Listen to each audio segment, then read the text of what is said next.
Buenos días y bienvenidos a todos. Yo soy Jesper Cederqvist de Berg Associates Latin America. Junto con la revista Asesores Panamá, representada por Cynthia Pachi, tenemos el placer, les damos la bienvenida al webinar La lucha contra actividades ilícitas. Este es el tercer webinar que hemos organizado desde agosto para instituciones financieras y sujetos obligados no financieros. Agradecemos su participación y esperamos que disfruten de esta actividad. Primeramente, un comentario práctico. Ustedes pueden usar el espacio del chat a su mano derecha para sus preguntas y comentarios y responderemos tantas preguntas como sea posible después de las presentaciones.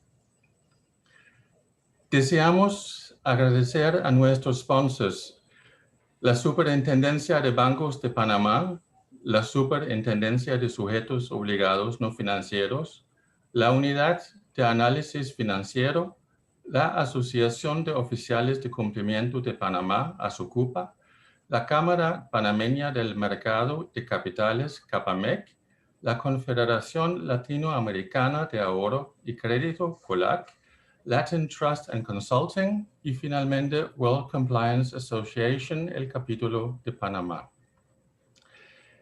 El objetivo con este webinar es mezclar el por qué con el cómo.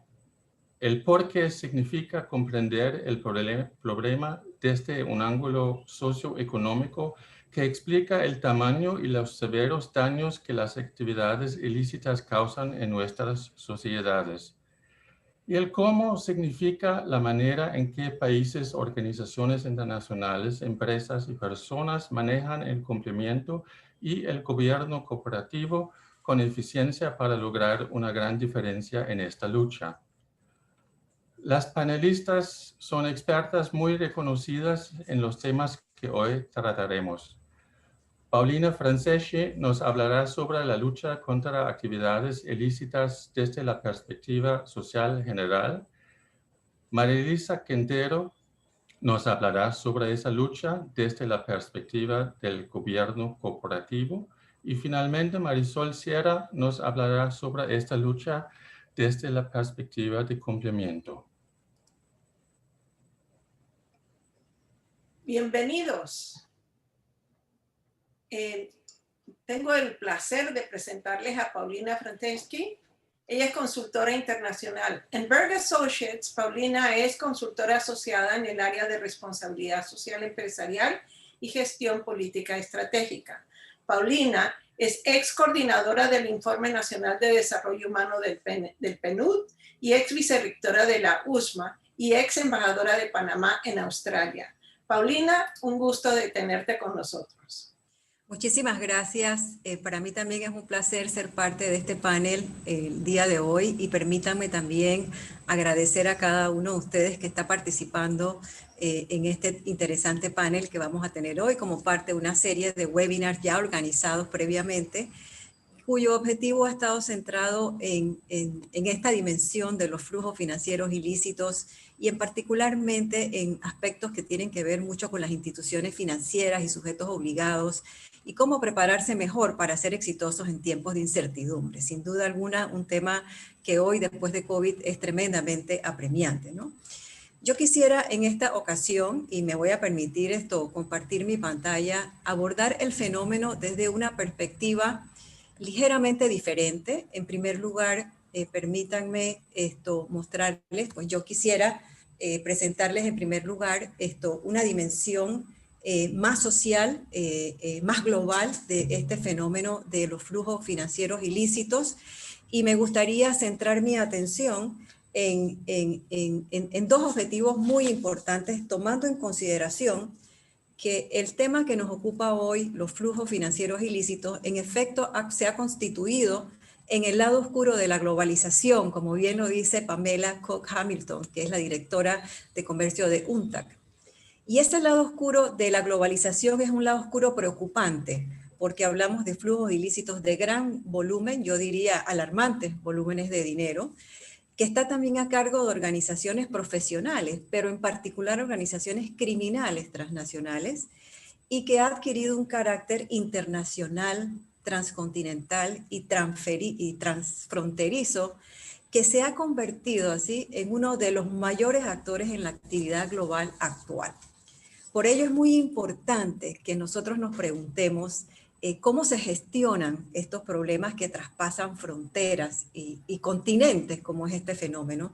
Y también es muy importante comprender el por qué es importante lo que hacemos desde los ámbitos financieros y por qué la tarea que hacemos es muy importante para contener y para limitar el alcance de los flujos financieros ilícitos. Así que en ese contexto yo quisiera abordar estos dos objetivos. Primero, les propongo que miremos el papel de la gobernanza, pero particularmente quiero destacarles en esta presentación cuáles son los riesgos y los desafíos de esa gobernanza global que dispone de las reglas del juego en este tema de los flujos financieros ilícitos, entendiendo que en efecto, al ser un fenómeno global y transcontinental, las respuestas puramente nacionales no son suficientes en el combate y la lucha a los flujos financieros ilícitos. Y en segundo lugar, quiero compartir con ustedes los impactos socioeconómicos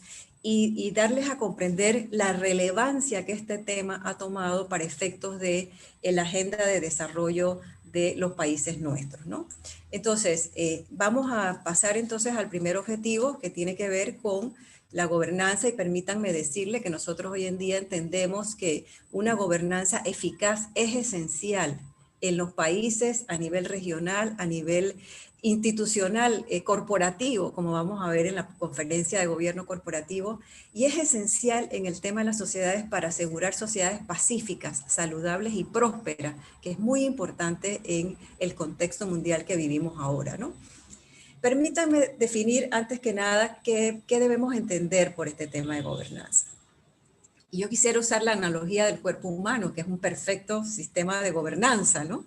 Y en efecto, la gobernanza se define como un sistema, como el modus operandi, el conjunto de elementos autónomos, interdependientes y funcionalmente especializados que interaccionan entre sí y se comunican entre sí para cumplir un objetivo definido y preciso. El cuerpo humano es un sistema perfecto de gobernanza.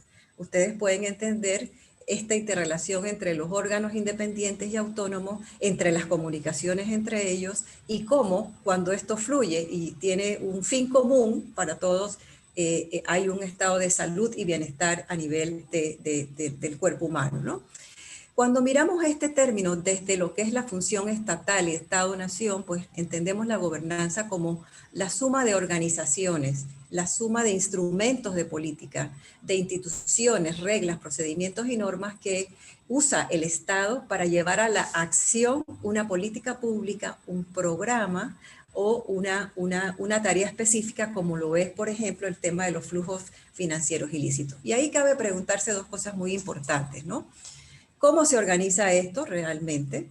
¿Y cuáles son esos actores estatales y no estatales que intervienen y que ejercen poder? En este tema de la gobernanza, ese balance de poder entre los actores que intervienen en este sistema es muy importante para efectos de entender los acentos y los énfasis que al final pueden llevar a cumplir o no un objetivo particular o una meta concreta, ¿no?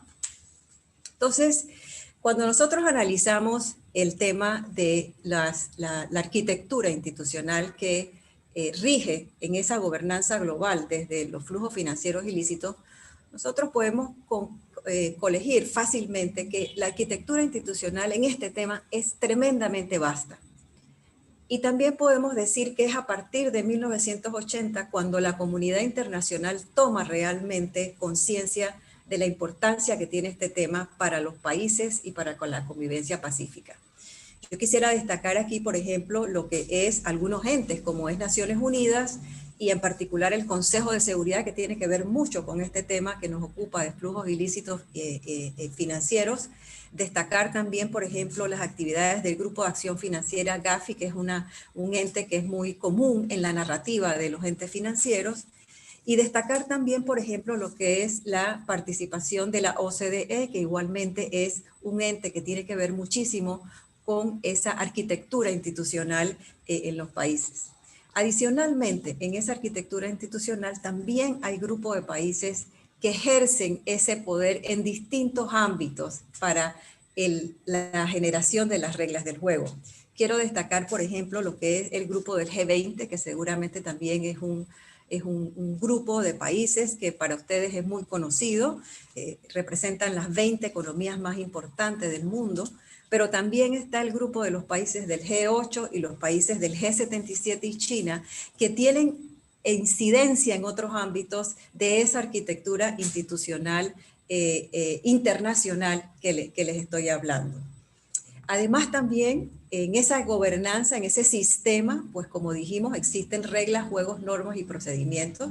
Y en efecto, aun cuando en el caso de los flujos financieros ilícitos, las normas que escuchamos frecuentemente vienen de la OCDE, del G20, del FMI o de la GAFI, detrás de esas instituciones, que son las más visibles, existen instituciones adicionales que son las que tienen que ver muchísimo con procedimientos y normas y que están listadas ahí en la diapositiva, empezando por el Banco de Pagos Internacionales. Es así como nosotros entonces vemos que en nuestros países se expresa en las 151 unidades de análisis financieros que existen en el mundo, en una superintendencia de bancos, en una superintendencia de valores y seguros, por ejemplo, que son las expresiones de toda esta arquitectura global que encontramos expresiones a nivel nacional en ese sentido.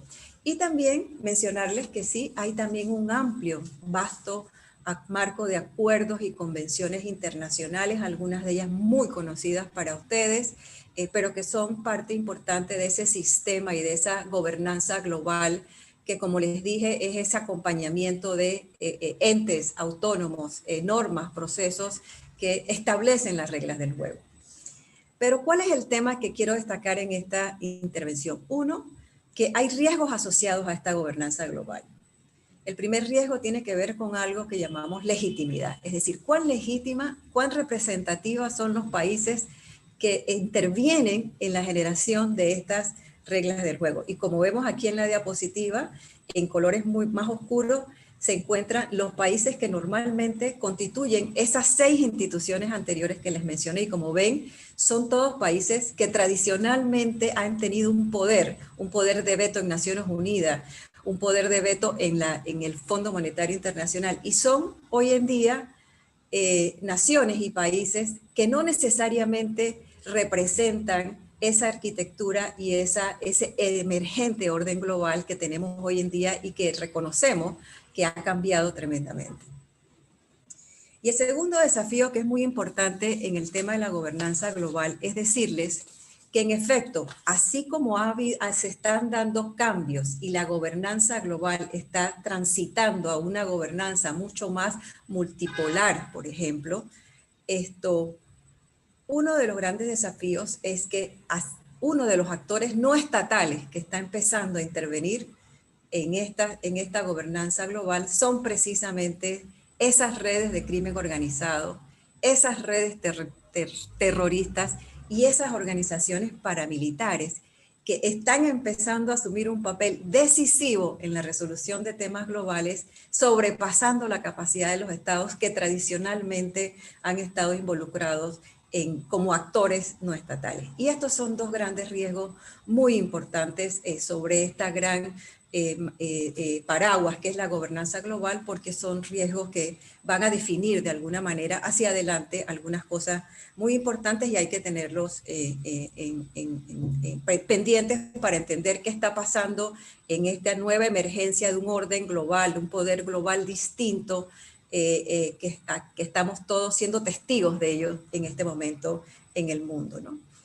Entonces, con eso lo que quiero decirles es que en efecto la gobernanza global en el tema de esto pues es un tema importante, es un tema complejo, dinámico y amerita pues nuestra atención y reconocimiento.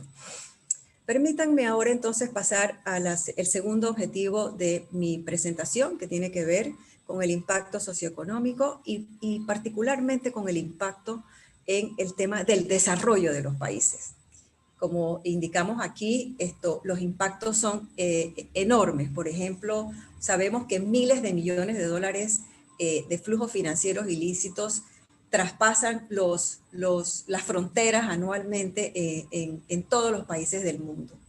Esto significa que se desvían recursos muy importantes, muy necesarios para los países, para la inversión social, para el desarrollo, para las transformaciones que realmente se requieren hacia ese desarrollo sostenible, que es muy importante para la sostenibilidad del planeta y la sostenibilidad de nosotros mismos también. Entonces, es muy importante que reconozcamos que lo primero es ese impacto que tiene en la desviación de recursos que podemos usar de otra manera. Pero hay otros impactos muy importantes que tienen que ver con la vida de las personas y con ese drama humano que está inmerso en distintas actividades que conforman este gran paraguas de flujos ilícitos y de actividades de crimen organizado. Ustedes ven para muestra lo que muestro en pantalla, por ejemplo, todos los costos asociados en el tema de salud a lo que es uno de los elementos de este gran paraguas, que es el tráfico de drogas, como la heroína y la cocaína, que como ustedes van viendo en el cuadro, pues es transcontinental y afecta a miles de personas, 70.000 personas, por ejemplo, como se ve en el cuadro. Pero miren que los costos asociados a la salud son tremendamente altos. Costos asociados que tienen que ver con, primero, las pérdidas de vida y los crímenes. Segundo, con todos los problemas y las consecuencias que esto trae, desde las atenciones psicoemocionales hasta las atenciones y afecciones en la salud, en futuros niños que nacen de madres con problemas severos, y todo esto se va convirtiendo en un gasto importante para los estados, pero más que nada una pérdida de oportunidades de las personas de tener una mejor vida en todo sentido. Y así vemos, por ejemplo, otras actividades tremendamente importantes, como son, por ejemplo, la trata de personas, en donde al año se estima que son más de 70.000 personas que son sujetos de estos flujos y estas compras sucias de dinero sucio, flujos ilícitos, que se ven afectados inmensamente en muchos de nuestros países. Vemos también el tráfico de armas, otra de las grandes actividades también, de heroína, de cocaína, y el tráfico, por ejemplo, de recursos naturales, como es en África, por ejemplo, con el marfil de los elefantes, que también se ha convertido en una de esas otras actividades en donde hay muchos flujos ilícitos que están traspasando las fronteras en todos los países, ¿no? Pero lo más importante que quiero destacar a ustedes en este panel es que este tema es tan importante y ha tenido tanto análisis que se ha incluido en la Agenda de Desarrollo Sostenible una meta que tiene que ver con la reducción de los flujos ilícitos financieros, y ello representa un reconocimiento importante por parte de todos los países en la aldea global de las implicaciones y la importancia que tienen los flujos financieros para el desarrollo de los países. Esta meta está comprendida en uno de los 17 objetivos de esta agenda universal, ambiciosa, importante para el desarrollo sostenible, y tiene que ver con el objetivo número 16, porque entendemos que en efecto este elemento perturba muchísimo la convivencia, la seguridad, la sostenibilidad y el progreso y la prosperidad de todos nuestros países. Particularmente en esta agenda de desarrollo, pues se tiene el objetivo la meta, 16.4, para aquellos que desean explorar un poco más cuáles son los indicadores, que no los vamos a mencionar en este espacio, pero para que tengan ese conocimiento de la importancia que esto ha cogido en la agenda de desarrollo, porque se reconoce que realmente es un obstáculo muy importante para la prosperidad y el bienestar de las sociedades nuestras. Quiero entonces terminar mi intervención con una reflexión y un pensamiento, porque el volumen, la dimensión de los flujos financieros realmente es una tarea ardua para muchos de los países. Algunos con éxito lo van logrando, otros no con tanto éxito no lo logran. Y a veces parece imposible, como bien dice este pensamiento de Nelson Mandela. Siempre parece imposible hasta que se logra.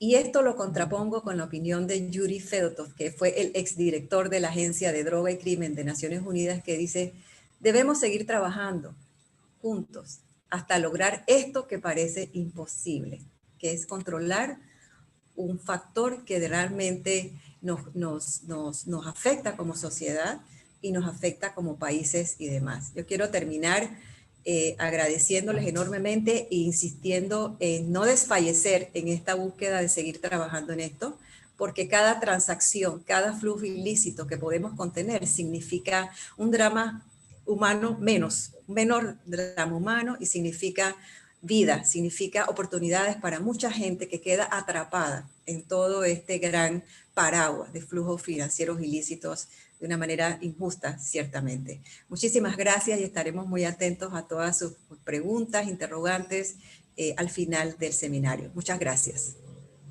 Muchas gracias, Paulina. Excelente tu presentación. Y ahora tengo el placer de presentarles a María Elisa Quintero. María Elisa es ex superintendente del Mercado de Valores de Panamá, es experta en supervisión y regulación del mercado de valores y gobierno corporativo. Además, es abogada y consultora. En Berg Associates, María Elisa es consultora asociada en las áreas de cumplimiento y gobierno corporativo para el sector financiero. María Elisa, la pantalla es tuya. Muchas gracias, Victoria. Muchas gracias a Berg Associates por organizar tan importante seminario de tanta relevancia, y a todos los que nos están acompañando en la mañana de hoy. Muchas gracias por participar. Yo quiero enfocar mi presentación de lucha contra actividades ilícitas, pero ahora lo vamos a abordar desde la perspectiva de gobierno corporativo de las entidades. Ya vimos la gobernanza global y ahora queremos aterrizarlo un poco más a cómo podemos combatir este flagelo, prevenir el flujo de dineros ilícitos a través de las entidades financieras. Entonces vamos a tratar en mi presentación, vamos a hablar de un poco del gobierno corporativo y los principios de la OECD, la relación importante que existe entre el gobierno corporativo y la administración de riesgos, la importancia del gobierno corporativo en la prevención del fraude, del lavado de activos y actividades ilícitas, un poco pues del comité de auditoría, sistema de control de riesgos, el sistema de administración de riesgo de lavado de activos y conclusiones.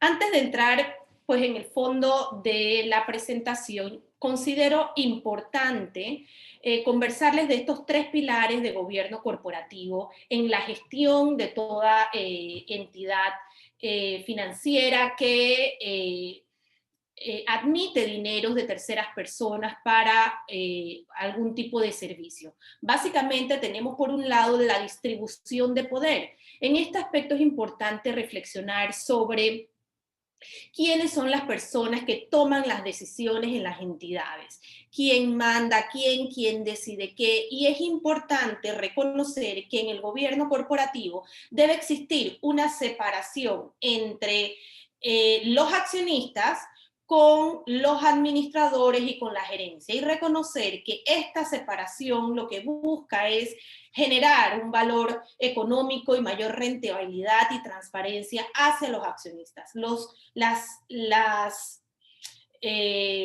Las decisiones que tome la alta gerencia de una entidad van a traer como consecuencias, y lo que van a buscar es agregar valor económico a las entidades. Es decir, una mala decisión igualmente va a traer consecuencias y obligaciones de parte de los administradores. Es por ello que están llamados a incorporar buenas prácticas de principio de gobierno corporativo y en general a fin de prevenir también todo tipo de riesgos, incluyendo el riesgo de blanqueo de capitales. Por otro lado, los controles. Es importantísimo aquí quién controla a quién emite los códigos, quién aprueba los comités, quiénes conforman estos comités, reflexionar si realmente se están incorporando personas que son idóneas, que agregan valor a estos comités, y que en cada uno de estos comités, de estos controles, existan los procedimientos adecuados que se puedan también evaluar. En cuanto a la alineación de incentivos, que es otro tema sumamente importante en el gobierno corporativo, es cómo se compensa.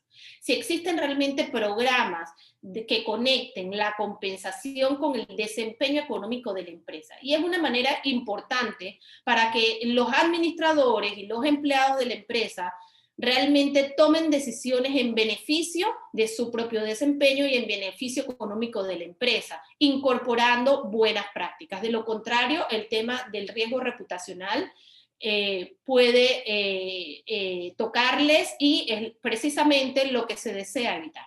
Entonces, básicamente aquí vemos que el gobierno corporativo es precisamente ese conjunto de códigos, de normas, y también es la relación que tiene la administración de la empresa con su consejo de administración, con sus accionistas y con los stakeholders o los participantes.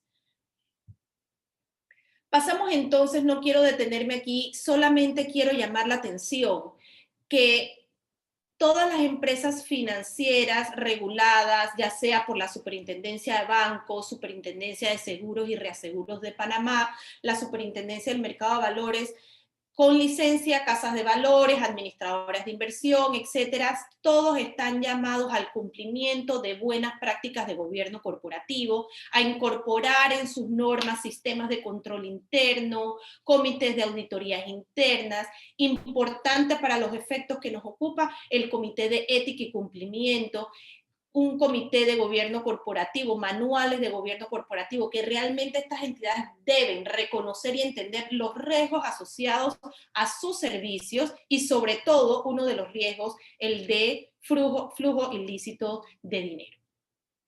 Es importante que veamos aquí les quiero llamar la atención de los 6 principios básicos que muestra la OECD en los temas de gobierno corporativo. Y quiero centrarme en uno que para mí es importantísimo para efectos de esta presentación y de entender realmente esa relación que existe entre el gobierno corporativo y la administración de los riesgos, ya que tienen una relación estrictamente ligada la una con el otro. Las decisiones que tomen en el entorno de gobierno corporativo y su efectividad van a afectar todos los cuadrantes de riesgo, incluyendo los de prevención, delito y de fraude. Es por eso que debemos debemos preguntarnos aquí, uno de los principios, la responsabilidad de la junta directiva. Y es la junta directiva precisamente la que debe garantizar la orientación estratégica de la compañía, el control, la responsabilidad frente a los accionistas y cada uno de los miembros. Es quienes deben proveer esa cultura corporativa. Y cuando hablo de una cultura corporativa, no es simplemente tenerla bien bonita, enmarcada en la visión y misión de la empresa, colgada en la pared, o colocarla en la memoria anual. Una cultura corporativa va más allá, va a las actuaciones de la cabeza, de los miembros de la Junta, que realmente entiendan un ambiente de cumplimiento, sus valores, su ética, la manera de comportarse, porque de esa manera va a permear al resto de los participantes dentro de la organización y se va a entender que hay una cultura corporativa, una cultura de cumplimiento. Este es uno de los principios primordiales, el de la responsabilidad de la Junta. Tenemos por otro lado, pues, que el gobierno corporativo va a garantizar y promover un marco eficaz de gobierno corporativo incorporando la transparencia, la integridad y la ética, principios básicos. Y es importante ser coherentes en lo que dictan las normas legales y también lo que se van a incorporar en las políticas de las entidades. Los derechos de los accionistas, es importante tomarlo en cuenta. En este aspecto hay que proteger a los accionistas y la idea es agregarles ese valor económico a su propiedad a través de buenas prácticas, de una buena reputación. Importante el tema de la divulgación de datos. La junta directiva y los accionistas, igual el personal, deben poder conocer toda la información relacionada a la organización, no solo información financiera, sino también deben incluir información sobre los resultados de la empresa, sean positivos o negativos, cuáles son sus amenazas y deben conocer los riesgos asociados a su negocio. Los riesgos tanto desde los riesgos operativos que pueden tener estas entidades, que son riesgos humanos, riesgos de procesos a lo interno, pero igualmente el riesgo de incorporación, de blanqueo de capitales y riesgos de prevención. El papel de las partes interesadas, hay que reconocer los derechos de las partes involucradas en busca pues de fomentar esa cooperación entre los empleados, entre la creación de riqueza y facilitando pues la sostenibilidad de la empresa. El tratamiento equitativo de los accionistas es otro aspecto importante, sin importar la jurisdicción de los accionistas, y es muy relevante un tratamiento equitativo de igual a igual a aquel accionista que tiene una gran participación de los que tienen poca participación. Ahí hablamos de los derechos de los accionistas minoritarios, que es sumamente importante reconocerlos también en buenas prácticas de gobierno corporativo. Seguimos aquí ya entrando un poco de lleno con el tema de la relación de gobierno corporativo con la administración de riesgos, y como les hablaba, son temas que están estrictamente relacionados con el uno con el otro. Y aquí quiero hacer estas preguntas, hacerles la pregunta. ¿Quién es responsable en una entidad de establecer los procesos, de incorporar los comités de auditoría interna, de incorporar procesos para la administración de riesgos? ¿Quién es responsable de establecer estas políticas? Es la conocida palabra accountability en inglés, la responsabilidad. Y aquí llamo nuevamente esta atención, ya que en los temas de supervisión, de gobernanza, de cumplimiento y de control son funciones de riesgo corporativo que deben estar en estricta colaboración con la junta directiva de una entidad. Son el corazón, es la junta directiva, como vemos aquí, son los que realmente van a poner en marcha estos controles a través de un gobierno corporativo efectivo. Son ellos los que deben promover, por un lado sí, pueden promover tomar los riesgos que son a veces muy necesarios, pero mitigarlos a través de buenos controles internos y que puedan manejar esos riesgos. Y es por eso que deseo mostrar aquí en esta filmina, que es la junta directiva la que establece los comités de auditoría y que deben estar compuestos por directores independientes, directores que no sean internos para evitar conflictos de intereses. Igualmente es la junta directiva la que establece los procesos, la que establece la correcta administración de riesgos, es la que debe supervisar el marco de control interno. Importante contar con metodologías, con matrices a fin de poder evaluar estos procesos a lo interno de la organización. Son las personas, en la administración, en la junta directiva, la que determina cuál es la naturaleza de los principales riesgos que afronta la entidad, y deben poder entenderlos, deben poder reflexionar sobre eso y hacer realmente un análisis sobre eso, porque en esa medida van a poder ellos incorporar los comités que realmente son necesarios en una entidad. Muchas veces las entidades están dadas a cumplir solamente con los 3 comités que exige la norma, porque dice la norma. Sin embargo, no entran realmente a analizar si esos comités son lo suficientes para la correcta administración de riesgos de su empresa, o si requieren otros comités adicionales para prevenir ciertos riesgos. Y es importante que las administraciones entren a realizar estos análisis y poder ser proactivos y no reactivos en cuanto a la incorporación de buenas prácticas. La Junta es la que debe realizar y llevar a cabo y promover las evaluaciones de estos principales riesgos y los riesgos potenciales que pueda tener la compañía. Igualmente, deben monitorear el manejo de los riesgos de la compañía, el sistema de control interno, por lo menos anualmente, y revisar su efectividad. Vemos aquí cuáles son los principales delitos o riesgos asociados a los temas de tráfico ilícito de dinero en las entidades financieras. Y estos son las cuatro clasificaciones de delitos financieros principales que tienen un mayor impacto a nivel mundial y que los organismos internacionales cada vez más están poniendo y ejerciendo presión tanto a los países como a las entidades públicas y privadas de incorporar buenas prácticas a fin de evitar estos delitos financieros, porque generan un impacto muy negativo para las economías a nivel mundial. Y tenemos por un lado, y es importante pues establecer los procedimientos, los mecanismos de control y comunicación conducentes a prevenir estas operaciones. Por un lado tenemos la corrupción y son delitos precedentes que están tipificados en nuestra normativa y aquí se los dejo.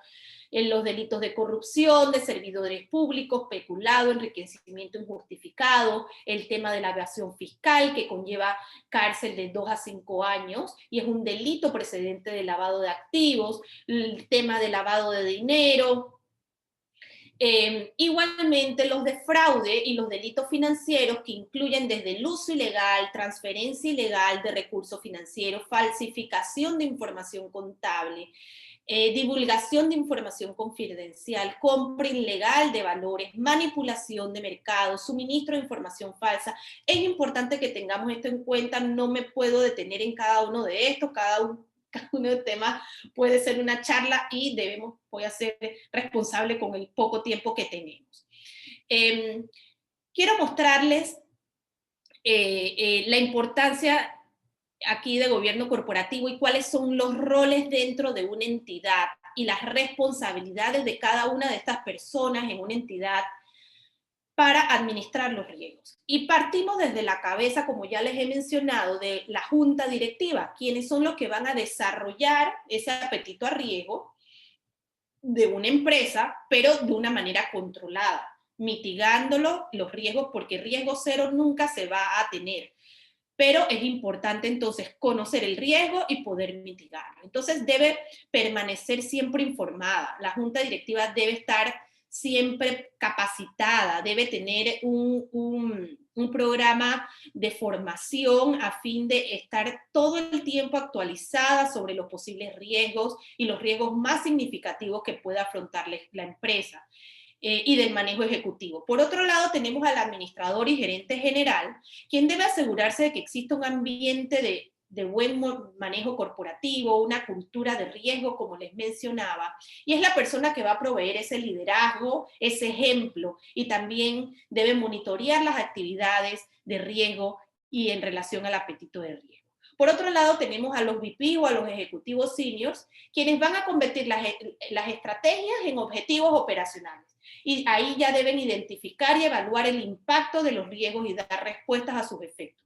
Por otro lado, tenemos el oficial de riesgo, que establece las políticas de administración. En algunos está también el oficial de cumplimiento, si no tienen o cuentan con un oficial de riesgo, pero realmente esta persona va a definir los roles, van a definir las responsabilidades, establecer las metas de implementación, promueve la administración de riesgo competente y eficaz en un lenguaje común, se va a preocupar por ese reporte a la junta directiva, va a preocuparse por ese monitoreo de transacciones inusuales, de transacciones sospechosas. Esa persona va también a asegurarse que el resto de la entidad comprenda y se vea informada. Tenemos a la auditoría interna en una entidad muy importante que se asegura que la junta y los ejecutivos entiendan los riesgos, propone mejoras al gobierno corporativo y al manejo de riesgos, a la estructura de control.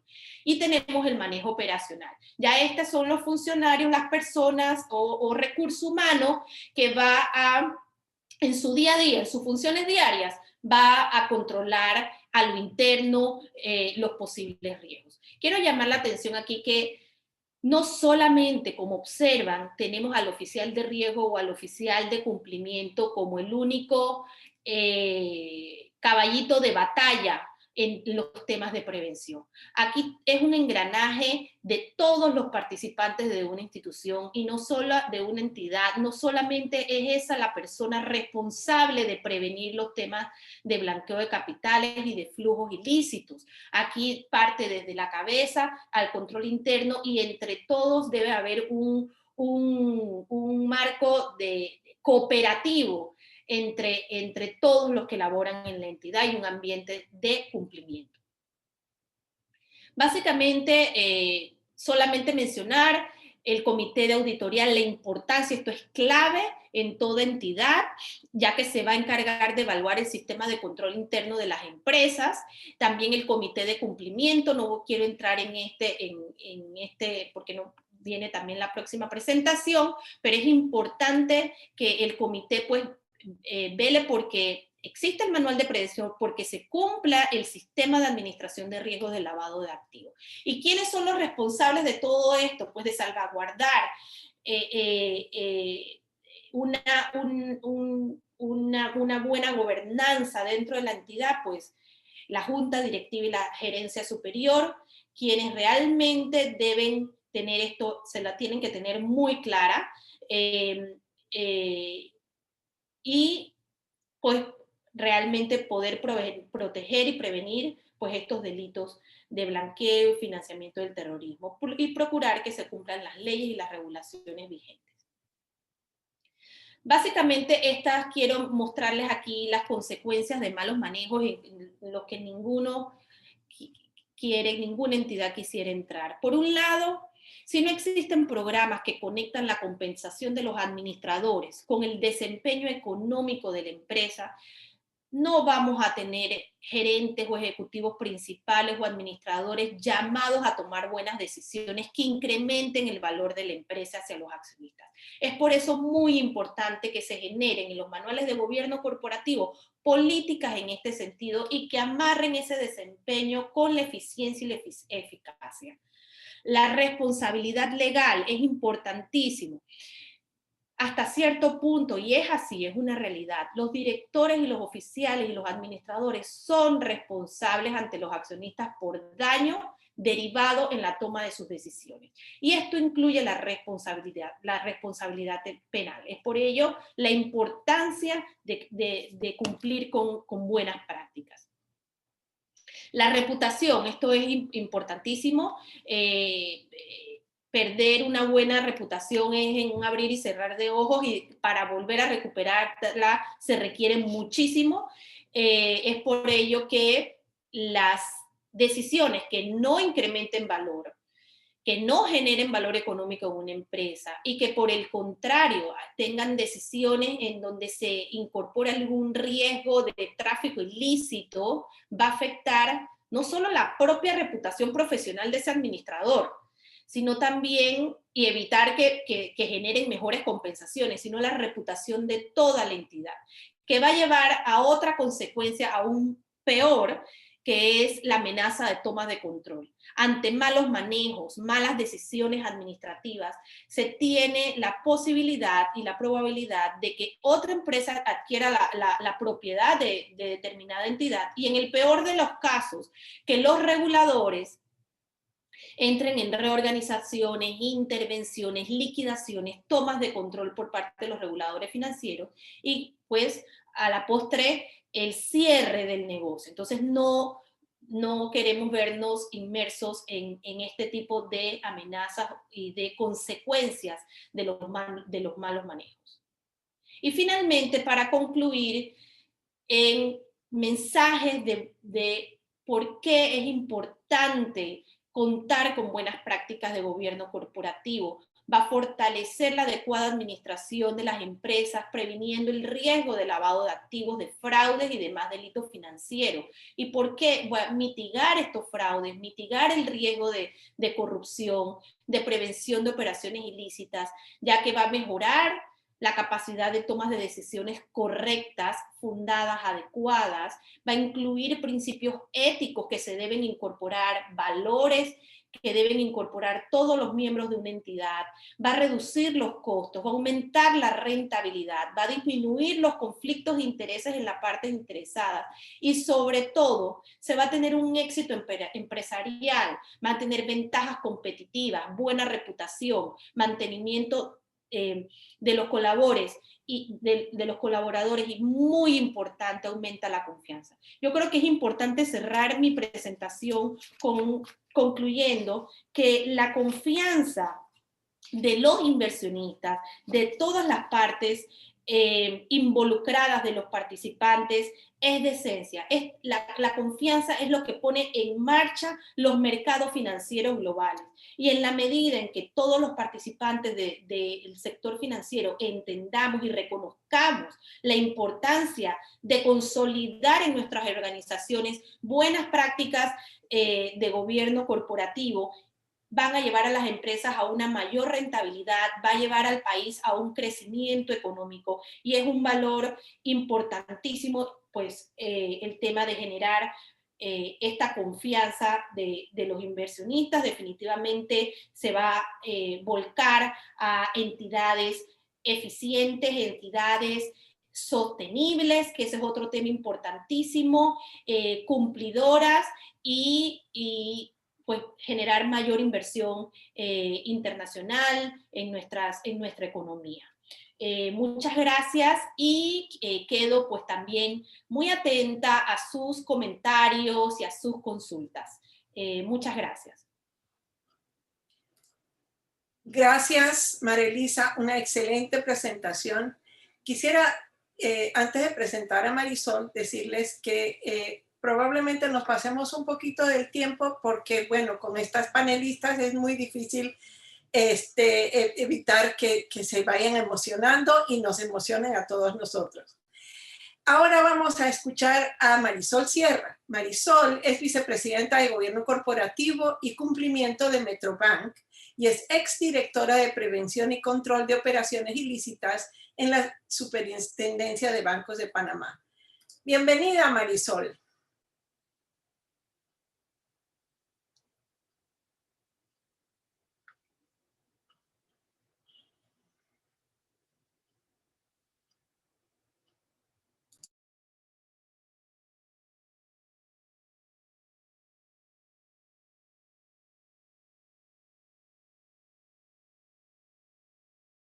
El micrófono. ¿Ya? ¿Me escuchan? Sí, quiero agradecer a Bert y Asociados la invitación y felicitar a todos el número grandioso de participantes que hace que mi dicho de que cuando el rebaño se junta, el león se acuesta con hambre.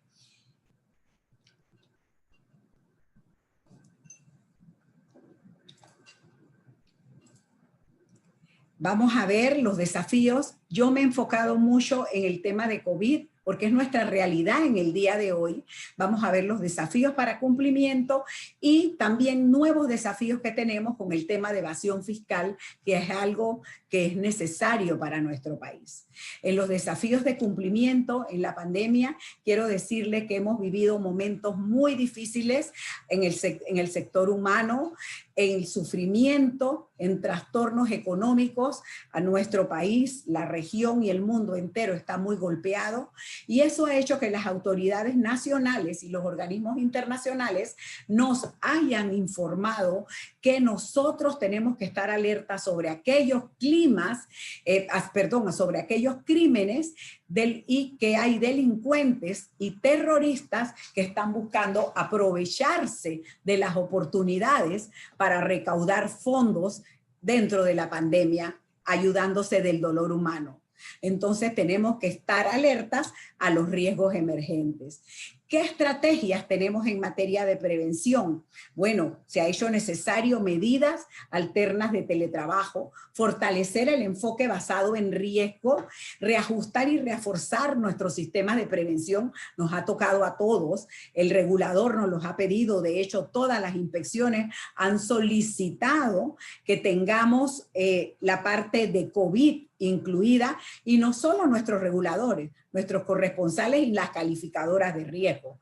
Las campañas permanentes de concientización para nuevos riesgos, fortalecimiento de los controles de manera de todo el tema digital, que lo vamos a ver más adelante, actualizar los requisitos de conoce a tu cliente en un ámbito diferente por las circunstancias y entender que hay delitos precedentes y conocer diversas tipologías, adecuar nuestros procesos a la nueva realidad. ¿Qué papel juega la cultura de cumplimiento? Hemos visto que hemos ido desde un apetito de riesgo mayor hacia uno menor por la circunstancia económica. Entonces, tenemos que procurar que la inversión corporativa rinda sus frutos sociales. El cumplimiento de las obligaciones legales, que es igual a la sostenibilidad de nuestras empresas a largo plazo. En la gestión de riesgos y en la prevención de delitos tenemos que tener objetivos claros, políticas de cumplimiento antisoborno, coima, anticorrupción y bueno, los usuales de financiamiento al terrorismo, financiamiento a la proliferación de armas de destrucción masiva y de financiamiento y de la prevención de blanqueo de capitales. Indicadores, los famosos KPI, mediciones de desempeño, los tableros para aquellos que lo tengamos, informes y auditorías independientes que son básicas porque necesitamos un punto de vista externo sobre cómo estamos viendo nosotros el tema. Reconocer que existen zonas grises, invertir en recursos e inversión tecnológica. Y suena utópico en momentos en donde nuestra economía se encuentra como hasta ahora. Y procedimientos para realizar denuncias. Nuestros corresponsales nos exigen hoy en día que tengamos fuera del código de ética un sistema de política, es lo llamado en Estados Unidos whistleblower, el soplón, el snitch, pero es simplemente que el personal nuestro tenga una línea anónima en donde pueda informar irregularidades. Y esto para entidades como el BID y como algunos corresponsales nos solicitan la política y la tenemos que entregar. Y bueno, recomendamos que nos ajustemos al ISO 37001 que propone combatir el soborno. ¿Qué factores de riesgo tenemos que evaluar? Tener reportes de operación sospechosa y yo les puedo decir desde nuestra prisma, desde un prisma de cumplimiento que definitivamente no he visto los informes de UAS, pero tienen que en estos momentos haber disminuido. La excusa va a ser, hay menos negocio. Bueno, menos negocio, pero mucho más intentos en criminalidad. Tener una segmentación de cartera de clientes y sobre todo muy identificados aquellos clientes de alto riesgo, gestionar nuestras alertas. Y no es gestionar nuestras alertas de decir, me contestaron y la cerré, que tengamos el sustento correspondiente. Las revisiones de cumplimiento normativo básico, porque ese es el responsable de ver que nuestras políticas dentro de nuestros sistemas estén actualizados en las instituciones donde estamos y tener diseños adecuados de perfiles y ya me estoy poniendo ahí que incluir el tributario y ustedes van a ver más adelante por qué y obviamente contar con personal experto, capacitado, no importa que hayamos estado cerrados, hemos seguido con webinars y hay que seguirnos instruyendo.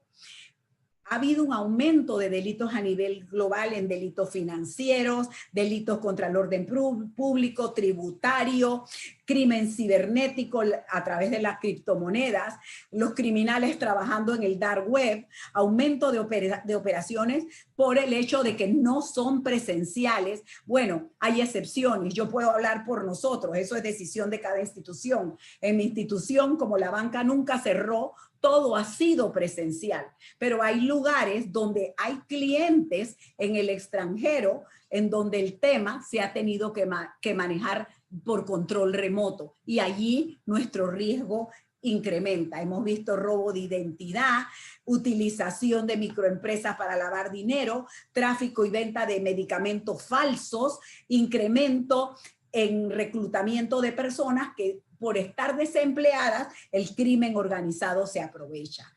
En el cumplimiento global, tenemos que estar conscientes que hay una nueva dimensión en la prevención y control de la criminalidad transnacional, protegiendo el negocio. Entonces, generar una cultura de cumplimiento desde el interés de la organización hacia el interés público, porque al final estamos protegiendo la reputación y la imagen de nuestro país, que es lo que nos interesa. ¿Qué controles sugirió Gafi? ellos en marzo sacaron una guía sobre la identificación digital, promoviendo los beneficios de la identidad digital de una manera que dicen que es confiable, que lo hiciéramos de manera segura, en donde la privacidad y la conveniencia de identificar a las personas remotamente cuando incorporamos para realizar transacciones, para aperturar cuentas y sobre todo ocasionado por el tema COVID. Han habido fallas de control causadas por la pandemia. Hemos visto reducción en la fuerza laboral, hemos visto que había una laxitud o flexibilización de controles. ¿Por qué? Porque hemos querido conservar a nuestros clientes en una situación como la que estamos viviendo. Falta de mecanismos de identificación digital. Muchos no estábamos preparados para esto. De hecho, nuestros sistemas, algunos no estaban preparados para el manejo de todo lo que se ha derivado de modificación de préstamos, etcétera, etcétera, que todos los que estén aquí de cumplimiento conocen perfectamente. Y retraso, obviamente, en la entrega de información a las autoridades, a los reguladores y a los entes de investigación. ¿Qué mitigantes a los regulados nos propuso Gafi? Que usemos medios tecnológicos, herramientas, incentivar la identificación digital, que hagamos un mayor monitoreo de las transacciones, obviamente, y especialmente que nos enfoquemos en aquellas fundaciones sin fines de lucro creadas para apoyar a la pandemia, utilización de la firma electrónica para funciones a distancia y fortalecer los sistemas basados en riesgo y mantener un contacto con el regulador, que esto no es por ahora, esto debe ser siempre. A los reguladores, Gafi le propuso acompañar a los regulados, tener comunicaciones, deben compartirnos la tipología, lo que está pasando, apoyarnos, acompañarnos y alertarnos de las posibles amenazas. Fortalecer la supervisión basada en riesgo, que en la mayoría ya la hemos vivido todos y ha sido a nivel remoto, así que más difícil aún. Y fomentar el uso de servicio digital, y orgullosamente quiero decir que la Superintendencia de Bancos ahí dio un paso años luz. La identificación digital surgió por el confinamiento. Se espera que en el año 2022 el 60% del PIB, del Producto Interno Bruto Mundial, será producido por servicios digitales. Qué interesante, ¿cierto? La identidad digital solicita uso de tecnologías para identificar y validar que un individuo es quien dice ser, y que existan bases de datos electrónicas gubernamentales, no sé cómo vamos a ir hasta allá, y que hayan credenciales digitales y la famosa biometría, que aún allí estamos en pañales, pero por ejemplo, mi teléfono lo tiene.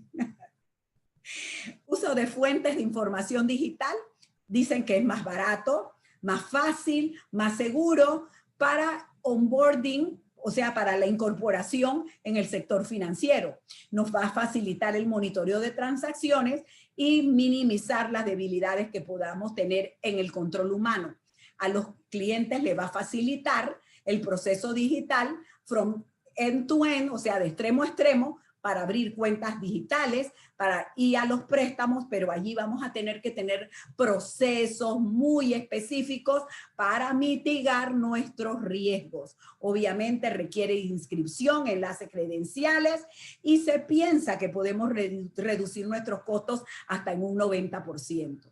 ¿Qué requisitos hay para identificación digital? Primero tenemos que tener confianza, saber que los niveles de garantía y seguridad de la tecnología empleada, la arquitectura y la gobernanza van a dar potenciales, van a rendirnos seguridad ante potenciales fraudes y actividades ilícitas. Independencia para tener autonomía y no acomodarnos a los deseos de terceros. La gobernanza importantísima, como lo que hablaron tanto Paulina como Marilisa, tener procedimientos transparentes de gestión y administración dentro de un marco regulatorio para validar y certificar los sistemas, y mantener un diálogo constante entre las partes interesadas. La identificación digital, solo para que ustedes sepan, sí está reglamentada en Panamá el uso de la firma electrónica con la ley 51, que define y regula no solo los documentos electrónicos, sino también el desarrollo del comercio electrónico. La ley 82 le dio al registro público las atribuciones de ser la autoridad registradora, y bueno, hay un decreto marco que reglamentó la ley 51 y la ley 82, que es importante que lo sepan. Adicional, hay algo nuevo en lo que todos los bancos nos encontramos trabajando, y creo que es importantísimo estar conscientes de la implicación de esta ley. Aún la superintendencia no se ha pronunciado. Todos los bancos estamos ávidos de esperar esto. Esta ley entra en vigencia en marzo de 2021, pero hay bancos que llevan un año trabajando en ello. ¿Por qué? Porque le da derechos al cliente para acceder a sus datos, para corregir los mismos. Miren la implicancia, para solicitar la eliminación. Y ojo, que aquí en nuestros reglamentos la norma es clara. Nosotros tenemos que mantener la información del cliente 5 años después del cierre de la cuenta. Puede revocar su autorización de tratamiento y obtener una copia estructurada de los mismos. Y ahora vamos a la segunda parte donde yo me he enfocado. No me he enfocado hoy en las cosas de la ley 23 y lo normal de nuestro trabajo. Tenemos desafíos. ¿Por qué? Porque se incorporó la evasión fiscal como delito precedente de lavados de activos, y fue incluida en la ley 70 del 2019, en donde el piso es que aquel que evite pagar el tributo por $300,000 puede tener pena de 2 a 4 años de prisión. Existe también evasión o elusión fiscal, que es aquel que lo hace a propósito para evitar el pago de tributos. Todo esto se hizo un código de procedimiento tributario, es la ley 76 del 2019, y todo amparado en el Código Fiscal de la República de Panamá, que igual que muchos códigos data de 1956. Yo no había nacido. Facultades, le dio facultades a la Dirección de Ingresos. Esto es increíble. Muchos de nosotros no lo sabíamos. Me he encontrado con abogados que me dijeron, Marisol, ¿de dónde salió eso? Digo, artículo 699, parágrafo 2. Le puede la DGI, miren esto, requerir a los clientes copia de los estados financieros presentados a los bancos e instituciones financieras. Y yo les voy a decir algo aquí importante. Esto es importante, ¿por qué? Porque hace muy poco en Panamá hubo un fraude de $25 millones de alguien, salió en los periódicos, no voy a decir el nombre, que falsificó estados financieros de una empresa notoria de auditores externos.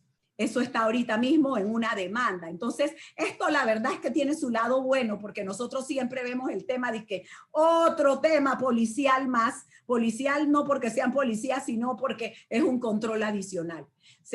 Y adicionó que la UAF ahora es responsable de informarle a la DGI posible defraudación fiscal que hayan tenido conocimiento, y es la DGI quien va a decidir si lo informa al Ministerio Público para que éste inicie investigaciones penales. Allí se invirtieron el orden de los factores de lo que había sido siempre, por quien reportaba al Ministerio Público para ver si tenía mérito o no una operación sospechosa, era la UAF. Aquí ha cambiado la cosa.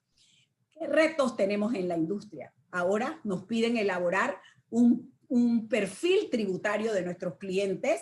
Tenemos que tener la residencia fiscal. Nosotros personalmente en mi institución hemos hecho un solo formulario, porque ya los clientes se quejan de los 301 formularios que tienen. No, estoy exagerando, que tienen que firmar, pero incluimos dentro de FATCA y CRS porque es obligatorio. De hecho, mis corresponsales me piden el ley, me piden el RUC y me piden mi lugar de tributación fiscal. Entonces, hay que solicitar declaraciones de renta, y se dice que un cliente que haya generado 1.2 millones de dólares al año, por lo menos tendría que tributar 300,000. No hacerlo sería un indicio de evasión fiscal. Y según el director de la UAF, en un entrenamiento reciente, dijo que ya ellos tienen reportes de evasión fiscal que deben pasar a la DGI. ¿Qué señales de alerta tenemos para defraudación fiscal? Ocultar la residencia fiscal, hay que ponerla, es obligatorio. Negarse a presentar información y documentación para verificar su situación, sus estados financieros, sus declaraciones de renta, su certificación de registros contables, que esa es otra norma para las empresas, las PIC, Personal Investment Companies, aquellas empresas no operativas, y tener conciencia de aquellos clientes que solicitan aperturas de cuenta y no poseen vínculos justificados por Panamá. Ahí es donde el oficial de cumplimiento se tiene que preguntar, ¿por qué? ¿Por qué me lo pide? Hay una razón, porque no lo hace en su país. Estructuras de propiedad complejas, entidades jurídicas constituidas en varias jurisdicciones, y cuando se niegan a dar la certificación del registro de beneficiario final. Señores, esto es un pecado capital, porque esto es lo primero que todos los que trabajamos cumplimiento en un perfil de cliente tenemos que tener, y que utilizan fideicomisos para mantener renta fuera de su país. Eso fue el origen de los Panama Papers, que tanto daño le ha hecho a nuestro país. Entonces, en cada momento podemos reinventarnos y elegir, decidir en quién nos queremos convertir. ¿Y eso qué significa? Que la cultura de cumplimiento es importantísima para evitar fallas que nos lleven a multas y algo que no se olvida tan fácilmente, que es el daño reputacional. ¿Qué mitigación encontramos en la incorporación de clientes? Calificar a nuestro cliente inicialmente en riesgo. ¿Y de qué va a depender? De qué información me dio. Y algo importante que notamos, hay bancos que no tienen la debida diligencia centralizada. Eso es importantísimo. La tienen, tú no puedes hacer una debida diligencia por cada producto que tienes. Tú tienes que tenerla, porque para mí la debida diligencia es el cliente. Y cuando yo veo su contexto, ahí yo puedo evaluar. ¿Qué posibles cambios van a darse en el principio conoce a su cliente? Actualmente se nos ha dificultado en algunos casos recaudar información o tener que excepcionar por la situación actual de haberse podido acercar a las instituciones para proporcionar la información. Entonces, señores, básico, integridad, ética y transparencia. La base de un buen gobierno corporativo fuerte es eso. La base de cada uno de nosotros es eso. Mostremos ideas, intenciones abiertas y directamente. Tiene que haber empoderamiento, independencia y responsabilizarnos con nuestros objetivos. Cualquier batalla que se precie necesita del intelecto para alcanzar la victoria. Y yo puse aquí, si estuviéramos en guerra, ¿cómo nos defenderíamos?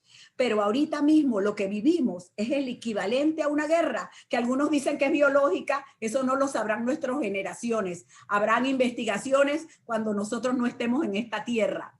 Los soldados somos nosotros, tenemos que estar capacitados para la guerra. Con las armas, nuestros procedimientos manuales, pero actualizados a la realidad de hoy. Nuestro regulador nos pide que tengamos manuales COVID para el manejo de los clientes, para que ustedes lo sepan. La gente de riesgo de la super, igualito. Yo no los hice porque yo no he cambiado mi forma de proceder, pero bancos grandes han tenido que hacerlo porque no hay manera de manejarlo.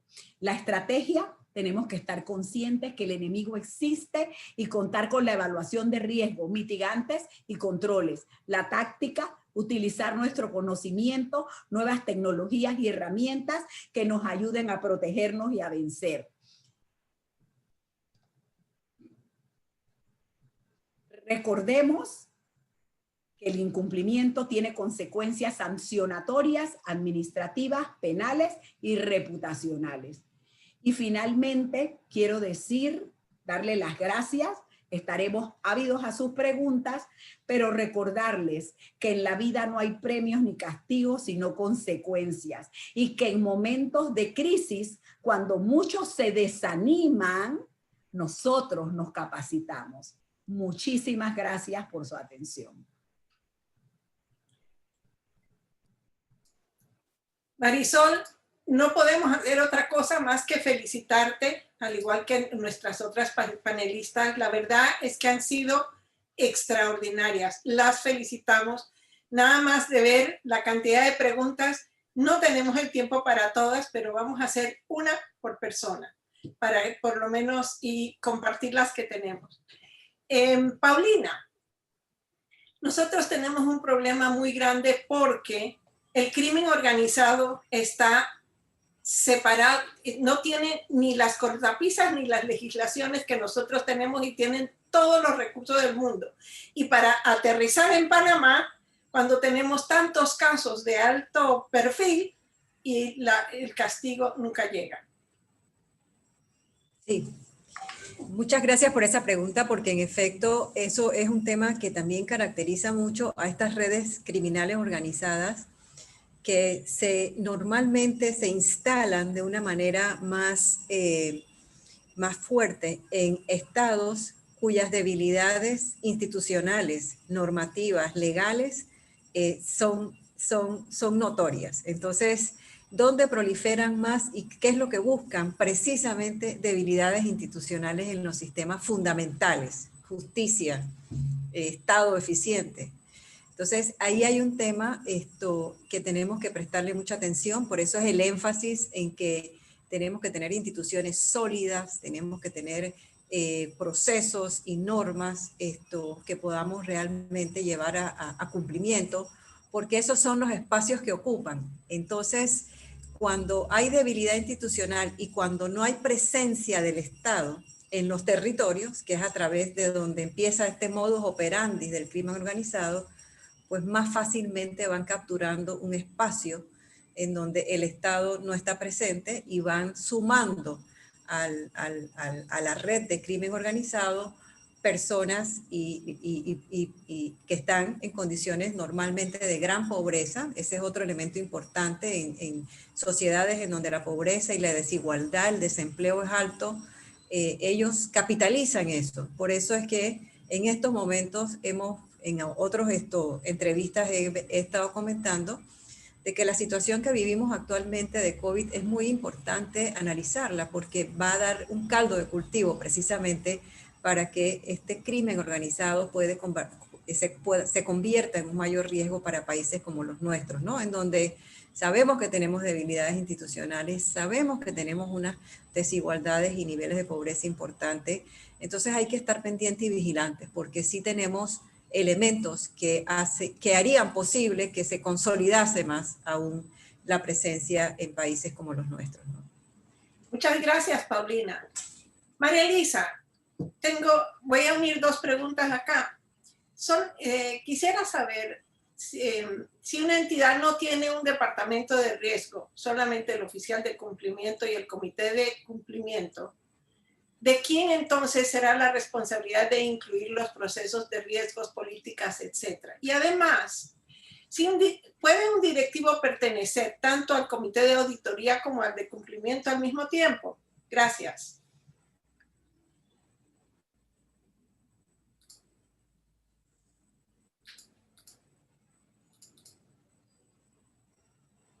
Estás muda. Siempre Okay. pasa con estos temas de tecnología. Sí, en efecto, soy de la opinión y que es la junta directiva la que debe supervisar y anticiparse a todos los riesgos de la entidad. Es la junta directiva la responsable de la supervisión, del control y del cumplimiento de la entidad, de establecer precisamente todos estos procesos, mantenerlos en funcionamiento y evaluar estos procesos. Es por eso que si falla alguno de los controles de riesgos de la entidad, si hay una persona que no mandó en su momento algún informe o algún reporte y eso desencadenó en algún tipo de sanción, sí, va a tener ese funcionario, esa persona responsabilidad, pero al final la responsabilidad última es de la junta directiva, quien debió anticiparse a los posibles riesgos, al establecimiento de las políticas y el establecimiento de los procedimientos correctos para mitigar ese tipo de riesgos. Entonces, esa es a la primera pregunta.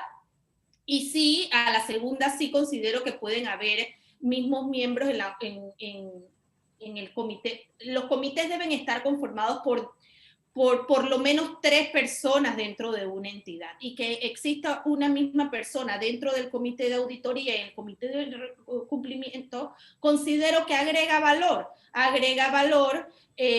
ya que es importante que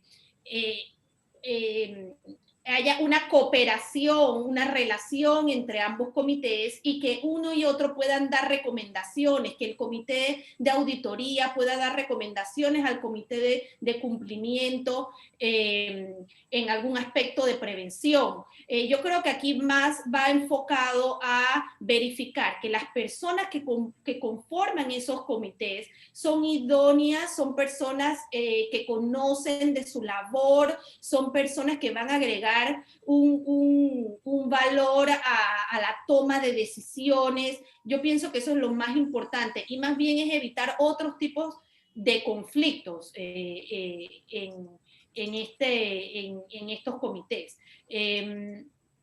Básicamente es eso. Gracias. Muchísimas gracias.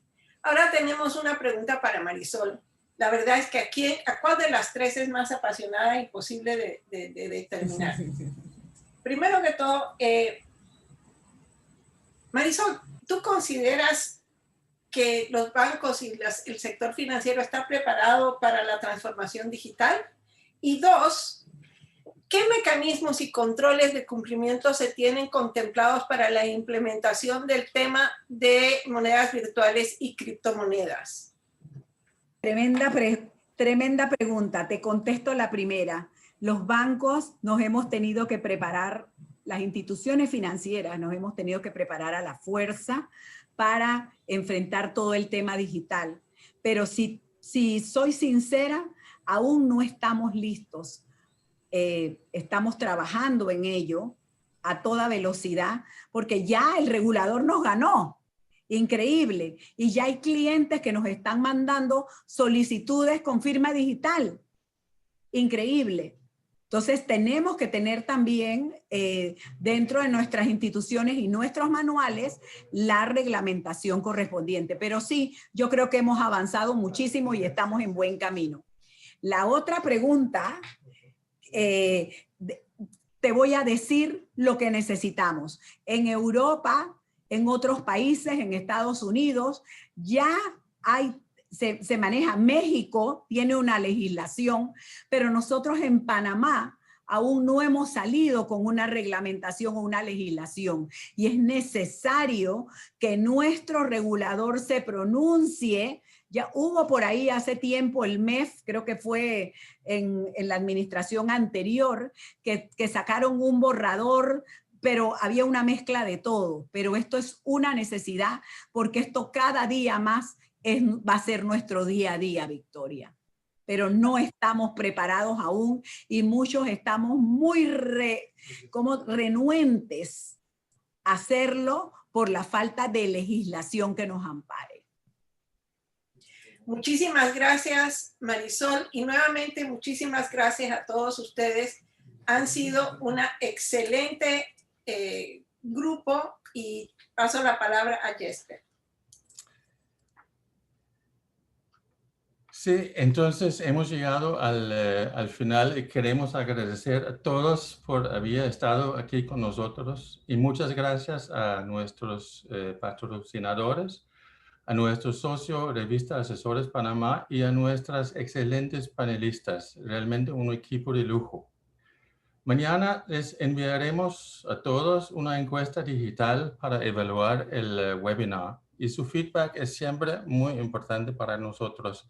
Enviaremos también un hipervínculo para nuestro canal de YouTube, en donde podrán acceder a este webinar si desea verlo nuevamente o compartirlo con sus colegas.